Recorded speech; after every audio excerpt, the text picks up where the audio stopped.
নান্দাইলবাসী, আপনি বিবেক দিয়ে বলেন তো, আমার মা আর বাবা কি এইরকম মনে করতে পারছে? না। আপনি কিসের ইহসান করছেন? বিশ্ববিদ্যালয়ে থাকাকালীন এক বন্ধু, এত গরিবের ছেলে, ও গণিতে পড়তো, মাস্টার্সে পরীক্ষা দেবে, টাকা নেই।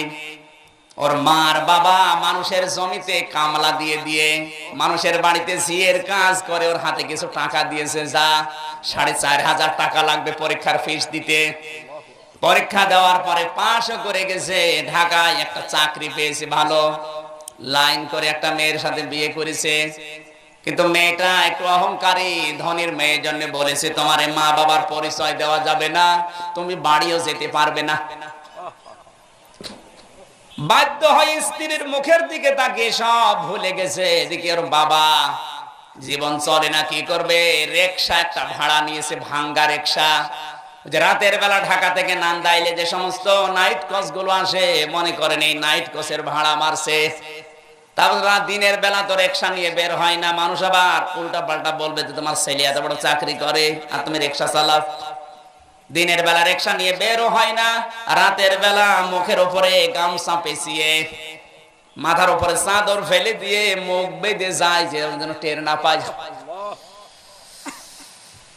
ওর মায়ের ছিল হাঁপানি রোগ, দিন দিন বেড়েই চলেছে। টাকা পয়সা যতটুকু ইনকাম হয় দেয় মালিককে অর্ধেক, আর নিজে অর্ধেক দিয়ে সংসার চালায়। একটা বছর পার হয়ে গেল, সন্তানটা খোঁজও নেয় না, খবরও নেয় না। হঠাৎ ঢাকার ফার্ম গেটে এই ছেলেটার সাথে গ্রামের একজনের দেখা, ডাক দিয়ে বলছে, ভাই আপনি খুব আরামে আছেন, ওদিকে আপনার মা প্রায় মারা যায়, মনে হয় আর বাঁচবে না। স্ত্রীর কাছে যে বলছে, আমার একটু ছুটি দাও, আমি বাড়িতে, আমার মা ভালো না। বলছে, না যাওয়া যাবে না। ওর গেছে মেজাজ খারাপ হয়ে, আমার মাই বাঁচে না, আমি আর কি করব। পরে 2টা থাপ্পড় দিয়ে চলে এসেছে ওই রাতে। তখন রাত 2টা বাজে।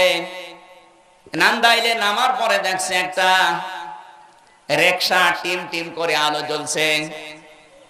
সবাই যখন একটা একটা করে নামে, ও নামার পরে ডাক দিয়েছে, এই খালি এদিকে আয়। কাছে যে দেখে ওর সন্তান। পরিচয় দিলে এতগুলো মানুষের সামনে অপমান হবে, যেন কথা বলতে পারে না। মাথা নিচু করে বলছে, স্যার আপনি যাবেন কোথায়?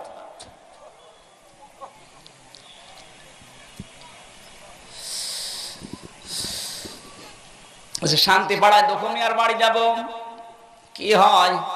যা হয় হোক, তুমি যাবে কিনা? ওঠেন স্যার। তুলে নিয়েছে। এমনি মুরব্বী মানুষ, 2-3 দিনের না খাওয়া শরীর, রাতের আধার, ভাঙ্গা রাস্তা, চলতে পারে না, পেছনে দিয়েছে ধাক্কা, জোরে চলেন। কিছু দূর যাওয়ার পরে আর একটা ধাক্কা দিয়েছে, কি এই বয়সে রিকশা নিয়ে আসো মিয়া, রিকশা চালাতেই পারো না? কিছু দূর যাওয়ার পরে এমন ধাক্কা দিয়েছে, মুরব্বী গেছে পড়ে, রাস্তার উপরে পড়ে একটা দাঁত ভেঙে গেছে।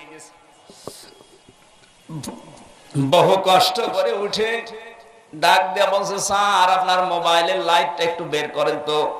কেন? দরকার আছে।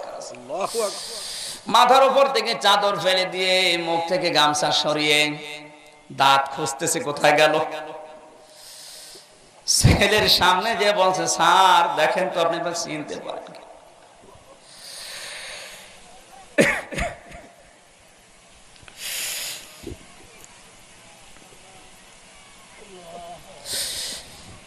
তোকে স্যার বানাতে গিয়ে আমার জীবন নষ্ট হয়ে গেছে। আমি মানুষের জমিতে কামলা দিয়ে তোরে টাকা দিয়েছিলাম,